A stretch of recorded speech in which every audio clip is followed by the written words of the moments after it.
You're watching Capitol Connection from the Illinois State Capitol.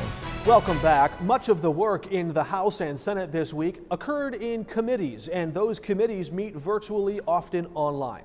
It wasn't until Thursday this week that the House had to take up a debate over the new legislative inspector general, the watchdog who would enforce or investigate complaints against sitting lawmakers. So on Tuesday and Wednesday, when the House didn't need to do much work on the floor, the Speaker sidestepped the dare from 7 House Republicans who refused to wear a mask, and instead of kicking them off the floor according to House rules, they just adjourned and went to their committees. But on Thursday, this is what happened.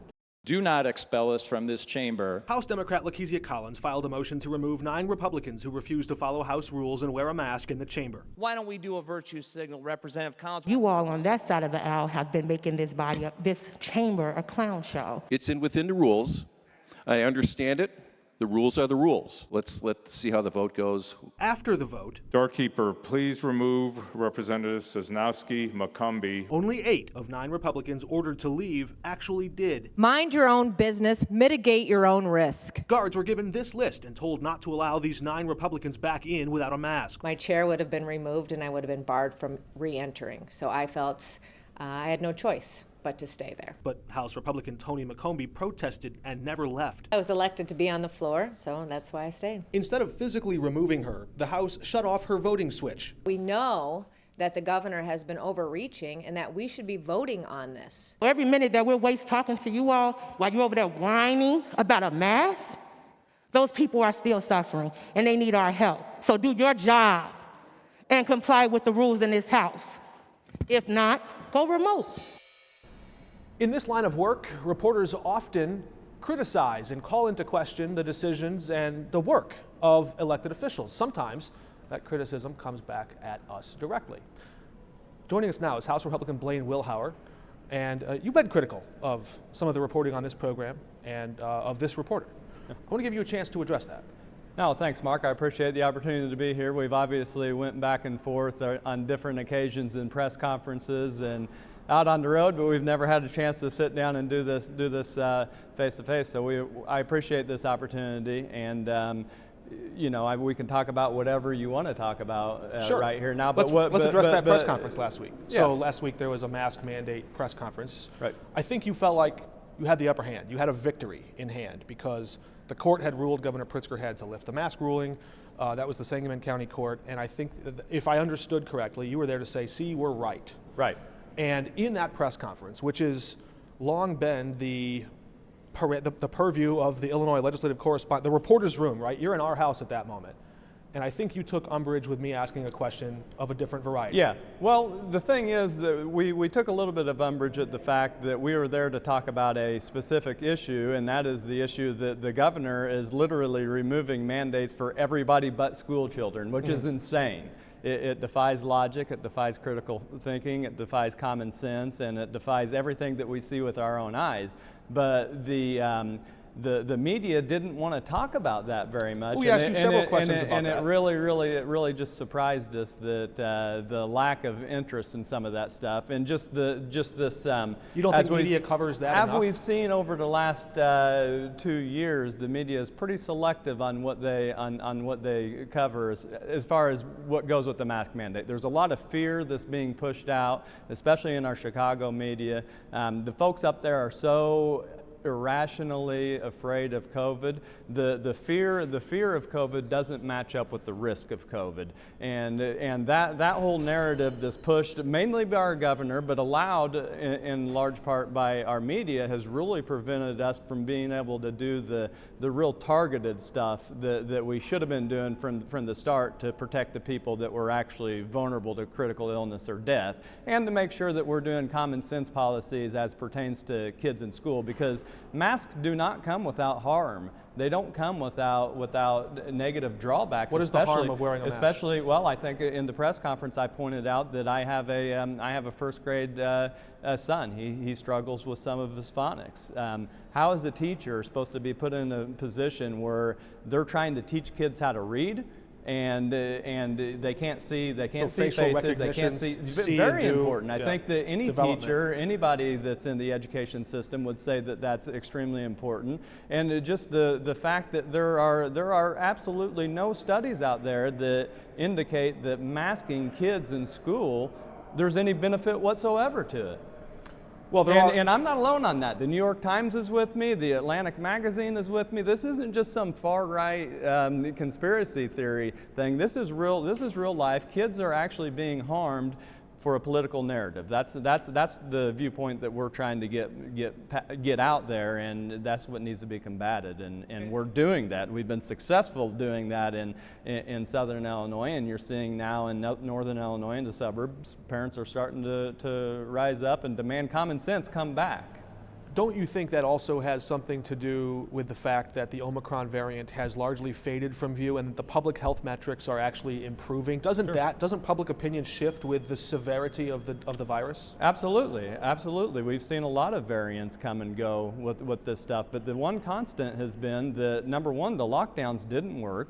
They've done much more harm than they've done good, and this is something that the governor and the legislature up here has either pushed very strongly or stood aside and allowed happening. And number two, masks in schools don't work. We have real-world evidence from all across. I mean, there are several countries that never kept kids out of school. I know in Sweden and some of these other places, they had kids in school in May of 2020 to no negative effects. In fact, their kids are going to be ahead of our kids because of what we've allowed to happen in our education system. Clearly, individual people can have a broad spectrum of risk aversion or fear no risk at all. That can run the gamut. Right. And I think what if I hear you correctly, you're speaking to the idea that we have to look back if we're going to look forward. What did and did not work back in the early days of this pandemic, and how do we adjust moving forward? Okay, so I hear you. Let's take it at your word. Let's take you at your word that restricting public access to buildings, lockdowns you called them, and wearing a mask in public, let's just take you at face value that they had no effect at all. We're not saying that they had no effect. We're just saying that they had a larger, we're going to see, I think history is going to judge that they had a larger negative effect, especially the lockdown. Especially the lockdown. And with the mask issue, it's so nuanced, Mark. You know that. Are you wearing the right mask? Are you wearing it properly? Is it feasible? Right. Is it feasible? Is it logistically possible? Is it reasonable to ask a kid, a first grader, to wear a mask for 8 straight hours? And well, and to add some are they wearing cloth masks? To add some context to that, I'll point to 2 things. Look, any reasonable person who's viewed this pandemic and kept up with it in the news from beginning to end remembers when Dr. Fauci said schools are the safest place for our kids to be. That was before vaccines were out. And they remember the early studies when they said young kids, take an 8-year-old, when they breathe, their respiratory circulation just doesn't reach as far. So whatever virus they might carry just doesn't spread as far, which is why the social distancing became a thing. You couldn't breathe as far. I think we're taking a lot of liberties there with everything that you're saying, but none of that is scientifically proven. Well, there have been scientific studies, there have been hundreds of them, and they have examined the spread of the virus and the control of the mask and the use of the vaccine. And if they had that figured out, we wouldn't be having this conversation. Certainly it is not, none of this science has been concrete from day one. It has all been learning new information and taking that in. What I wanted to get to was, okay, let's take you at your word that overall lockdowns did more harm than good, and overall masks did more harm than good. If I believe you right. I'm not saying the mask itself did more harm than good. I'm saying the religious-like focus on masks did more harm than good. There's a huge distinction there, Mark, because the religious-like focus on masks, like Governor J.B. Pritzker, he puts out, if you're against the mask, do you think it's become a symbol of subservience? Well, I don't know. You're putting words in my mouth there. I'm asking. But I'm saying that the focus on masks has detracted the focus from where we could be targeting. Look, we knew who was vulnerable to becoming critically ill and dying from this. We've known that. At first, then that changed. We've known that basically. The numbers bear it out that it hasn't changed that much. We've known since May 2020, conservatively, who is most vulnerable to critical illness and death. We knew at the beginning primarily where those folks are, and we didn't do much to protect them. We had all kinds of federal money, we had all kinds of everything, but the religious-like focus on masks superseded everything. Like if everybody what do you think is behind that? If you don't believe that it actually works, everybody just wear your mask and everything's going to be fine. I know you said already that phonetic development and young children who are trying to read and learn faces. I hear you. The victims are a lot of people that died needlessly because this political narrative has been propagated at such a level that we can't have honest discourse on COVID-19 policy. You know, I wrote what I thought was a pretty provocative, thought-provoking op-ed in April of 2020, asking what is the governor's real coronavirus strategy. You know, we knew a lot of the stuff back then that we know today, but you know, I write that and I get called a COVID-idiot, and I get, you know, the governor in a press conference says that I'm advocating for policies that are letting people die. How are you supposed to have a legitimate conversation when you got legitimate experts on both sides of these issues that have points? And just the zealot-like focus on the masks, the zealot-like focus on the lockdowns, eliminated any of that conversation. And now we're sitting here at a point where nobody believes anything. These people have lost their credibility. Even if Governor J.B. Pritzker, even if Dr. Fauci or Dr. Ezike was 100% right about everything that they're saying, and they say they've lost so much credibility with the people because they didn't want to have the conversations, and the media wasn't forcing them to have the conversations. I disagree with you wholly, and I can show you a body of evidence that absolutely refutes what you just said about the media. However, I do want to hear you, and here's why. We'll let the public decide that. Well, and gladly. I mean, we show on this program every week us asking tough questions. You go back to day one of the pandemic, we've asked about the use of executive authority. Right. On day one of the order to stay home, we asked about executive authority and is that proper? All throughout, we have tested. It is not our job. You used a phrase earlier in this interview that the media allowed this to happen. What power do you think the media has beyond exploring issues and explaining them to our neighbors? You got a lot of power as far as asking questions and making sure that you do it. Some have done better than others. The governor has done press conference after press conference, and they've never been transparent with the data, really, Mark. I think as a member of the media, you would probably agree with me that they haven't been forthright with a lot of information as much as they could be. I've said it a lot of times before. I've said it to a lot of colleagues here. When you're putting these mitigations in place that dramatically alter people's livelihoods, people's living, you know, you've got to be over the top transparent about stuff. And this governor really never has been. IDPH has certainly not been, you know. We can talk specifics. Let's talk specifics. At first there was no real hospitalization data. There's no major. It's posted every day on the website. It's posted now, Mark, but you know that early on, it was several months into this. Can I tell you what answer I got Sure. when I started asking those questions nearly 2 years ago? The answer was, Mark, usually data is compiled over the course of a year. In usual scientific studies or public health studies, these local, county, and state public health departments were not, let's just put this as the baseline, right? They were not in the habit of publishing all of their virology data every day. And let me just tell you what they told me.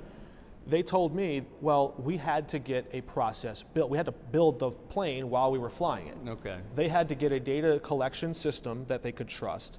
They had to ferret out any kind of mistakes in that process, and then get in a habit of posting it every day. I think you could. Do you believe that? I mean, do you take them at face value? Because New York and several other places were putting out data in a different manner than Illinois was. I think there are other states that are absolutely more efficient and more tech savvy than Illinois.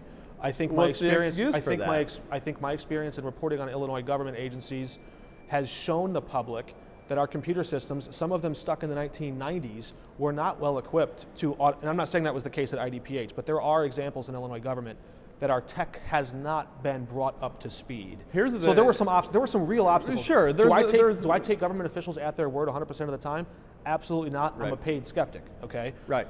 But did I believe some portion of what they said was true, that it took a while to cobble that information together? Well, when you see Yes. what's happening at IDES and with the FOID system and everywhere else, yes, I believe that the government is very, very behind times and very inept and very, very inefficient. But here's the deal: as a sitting state legislator, as a guy who represents a district in South Central Illinois, they were telling us the very limited availability that we got with Dr. Ezike or anybody else. They were telling us that they were looking at this data. Dr. Ezike specifically said that she was mining this data and looking at it in order to make decisions based on the mitigations that they were putting in place. So clearly they had something that at bare minimum they could have been sharing with at bare minimum legislators and the media to provide accountability, but they weren't. We asked for that data. We asked for it in an official capacity. We asked for it in a private capacity. We never got any of it. I asked for data recently. But we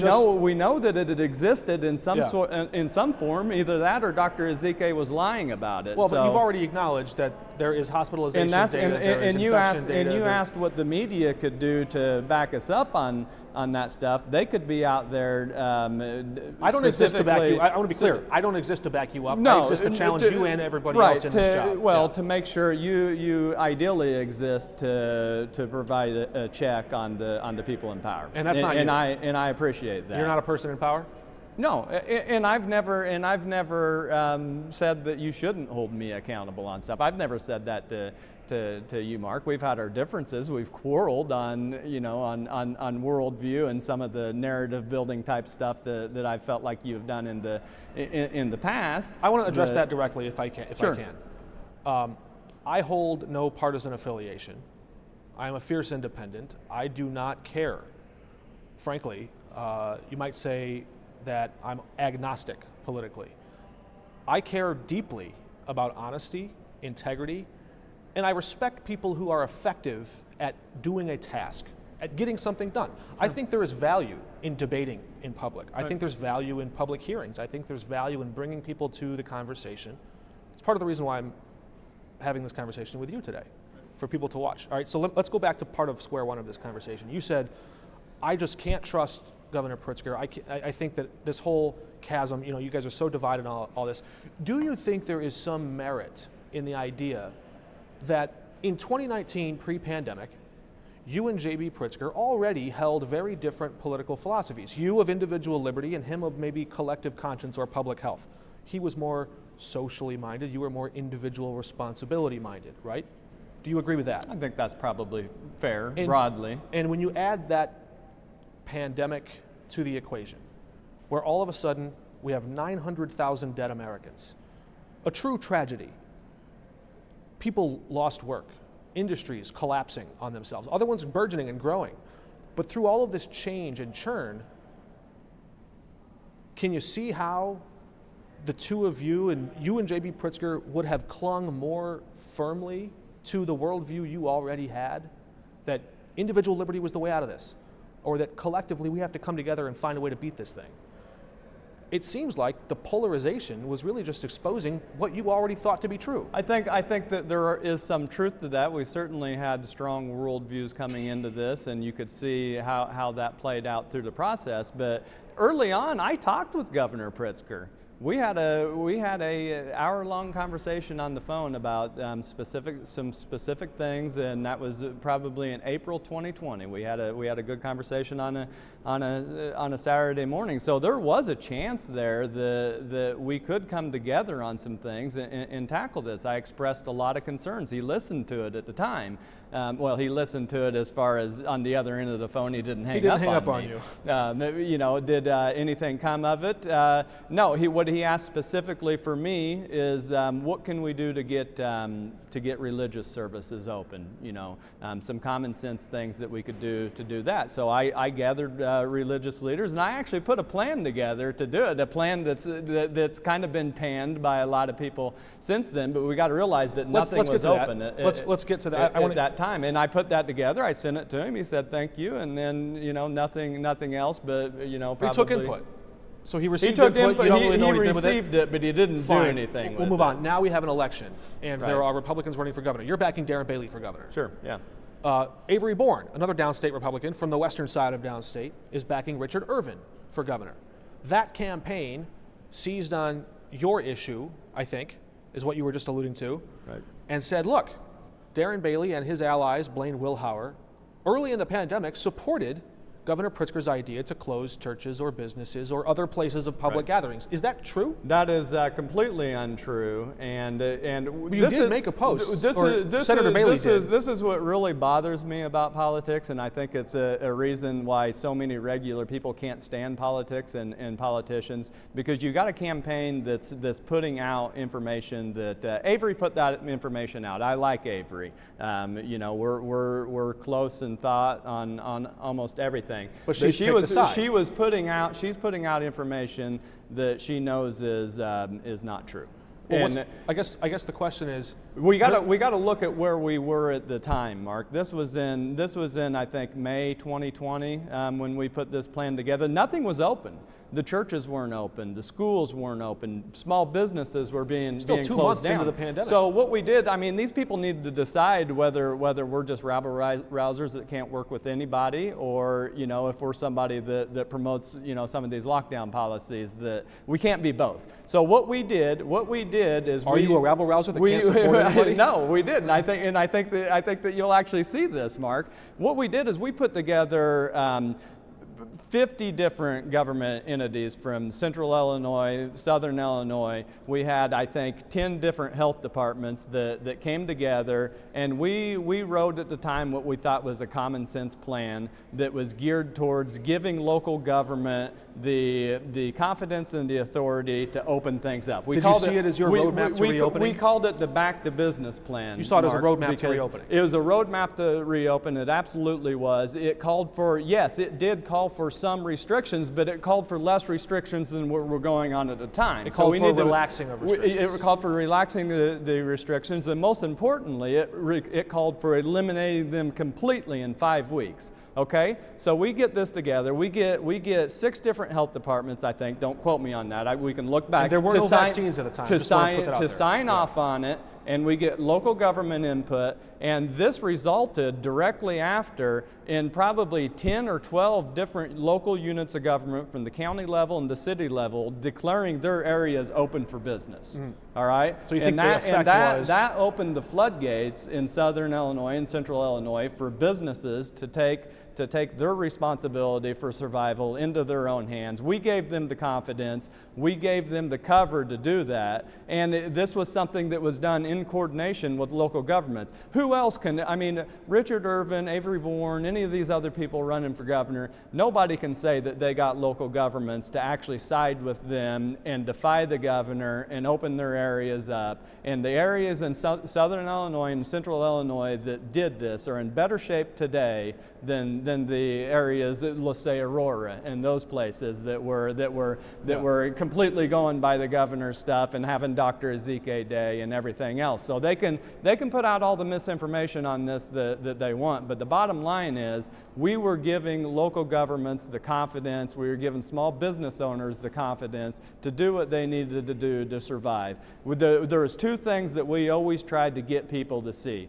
We wanted people to see what their individual rights were, what the statutes said, what the Department of Public Health Act said, what the Constitution of the state of Illinois said, and what their individual risks were. They know their rights, they know their risks. We trust people to make the decisions that they have to make that are best for their families and for their businesses and their personal situations. I hear you. Darren Bailey's got a track record of doing that, and anybody who tries to say something different is completely disingenuous. And when in Southern Illinois, in Southern Illinois, when we intentionally make people believe something that they know to be false, we don't call that cute. We don't call that anything else. We call it lying.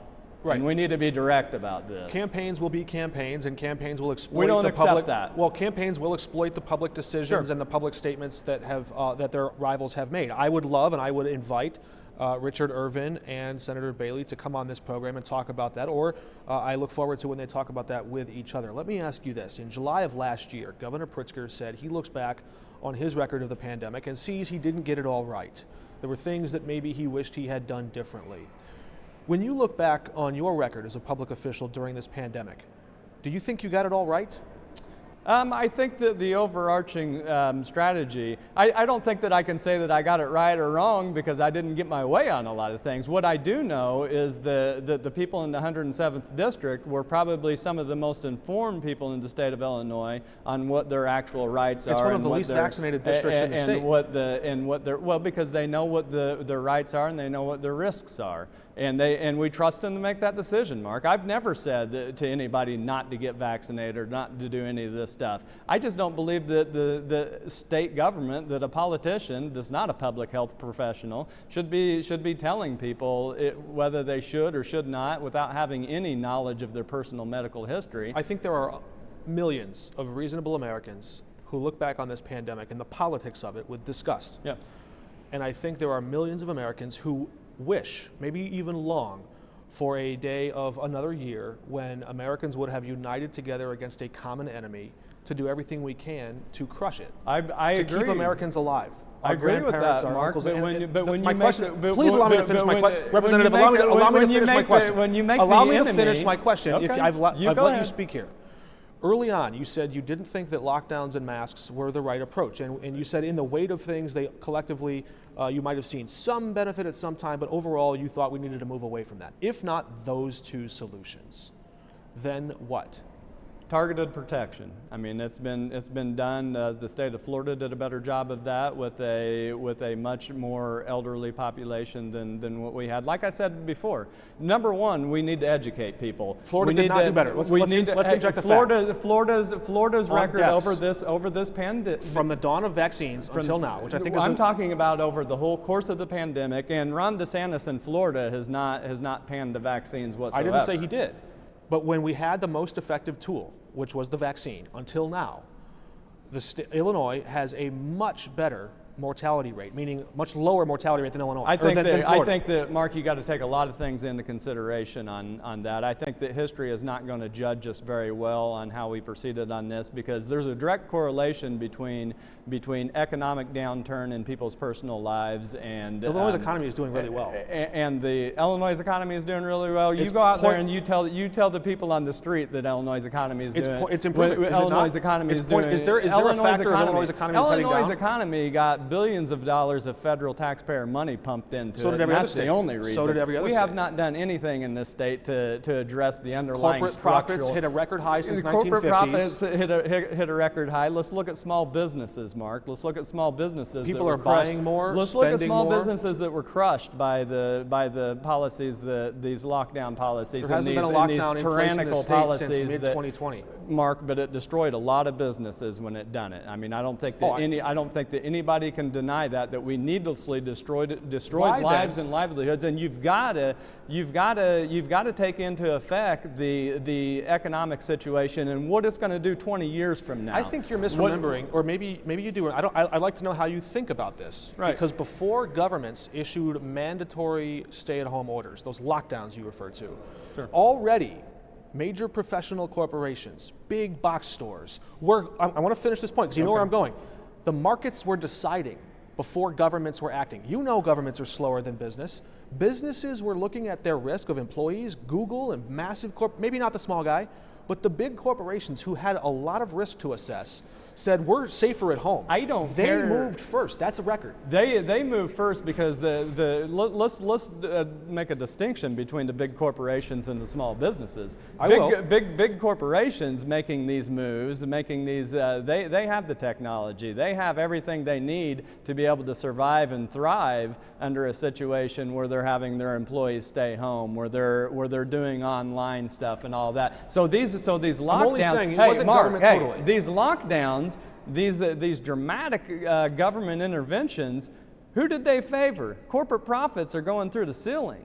Because all of these policies, they negatively affect small businesses and they prop up the big corporations. You think they did it intentionally as a profit pursuit? I don't know if they did it intentionally, Mark, but I know that they're not stupid. They're in a better position to take advantage of things. Right. They're in a better position to take advantage. They knew they had the online stuff, and they knew that it crushes competition. The mom and pop people were crushed by these pandemic policies. The corporations are making record profits, and not only are they making record profits, their prices are going through the roof. We've got the government. Who's to blame for inflation? The government is admitting that we got over 7% inflation, which is out of control. Imagine what it really is. Is that the fault of corporations or the government? It's the fault of both. I think there's a combine between the corporations and the government. It's ultimately the decision of the company. Look at who's funding almost all of the politicians. It's either the big public special interest groups or it's the big corporations. Who do you think is going to get policies geared towards them? You know, politicians make decisions based on personal survival. If you want to file a bill to ban all corporate influence over campaigns in Illinois, you would have a very captive audience in this viewer.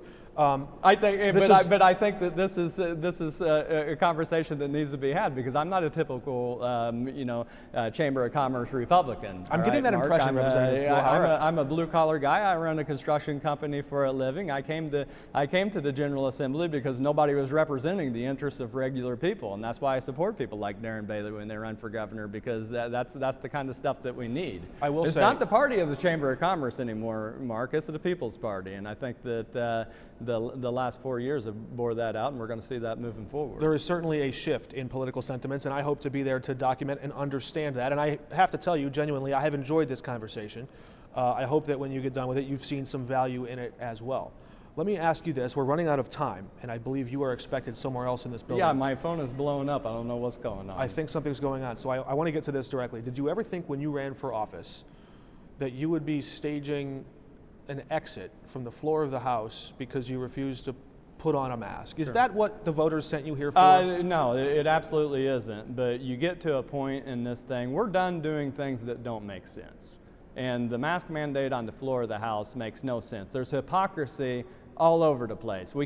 We've lived under 2 years of just making up rules as we go. And what we've seen on the floor of the House yesterday, and what we'll probably see again today, is they make up rules as they go, and they pick and choose how they define those rules. And we're just not going to do things that don't make sense. We need to, if we want to fight inflation, and if we want to actually remove these mandates, get people back to work, do the things that we need to do, we've got to restore some sense of sanity here in the Capitol. That's and we got to start doing things that make sense. That is not a logically sound argument, because what's logically sound about the mask mandate on the floor of the House? There have been examples of hypocrisy, and I actually think the House Republicans did a fair job pointing that out with the temperature screenings on Wednesday. I told that to you earlier.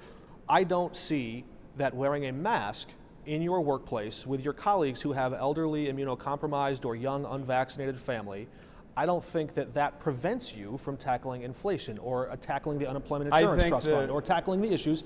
With a mask on, you can still do those things. It distracts from being able to do that. Anytime we give people excuses to not get back to normalcy, we're holding up progress. And I would much prefer let's talk about this. The virtual meeting, bring people Representative back in person. Collins, who was trying to kick us off the floor of the House, if she wants to if she wants to make these arguments about masks and things that make sense, why is she over there with a cloth mask? The CDC has already said that cloth masks don't work at all. So let's just use a little bit of common sense in this equation. And if you want to fight for kids, I'm fighting for kids in Edwardsville School District that are being segregated, that are being That's forced. A loaded word. That are being forced to do recess. But they are. They're being set aside. They're being othered. They're being put in the library by themselves. Not because of their race. It doesn't matter. Who's talking about race? You use the term Mark. segregated. I'm talking about segregated because they're doing something different than somebody else. Let's not go places that we don't need to go there. They were doing recess by themselves. They were eating lunch by themselves, even though all the other students are taking off their masks eating lunch. So if you want to fight for kids, we got to do this holistically. We can't just pick and choose on where we do this. We've got valid points on this. Everything that we're doing is defying logic and defying common sense. Why are we being forced to mask on the floor, and then 30 or 40 of them are in a hotel suite dancing and doing karaoke and drinking and having a good time together without masks? It makes no sense, and I'm not putting up with it anymore, Mark. I pointed to that example to the Speaker of the House in an interview on this program. I said there are lawmakers who are gathering in bars, unmasked, to raise funds for their campaign.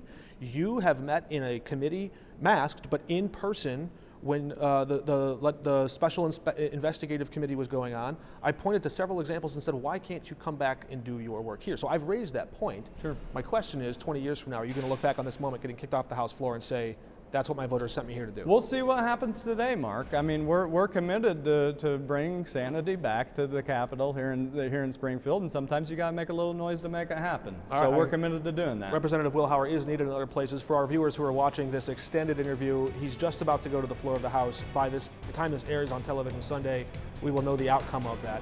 Representative Wilhour, thank you for joining us. My pleasure. We're back in just a moment.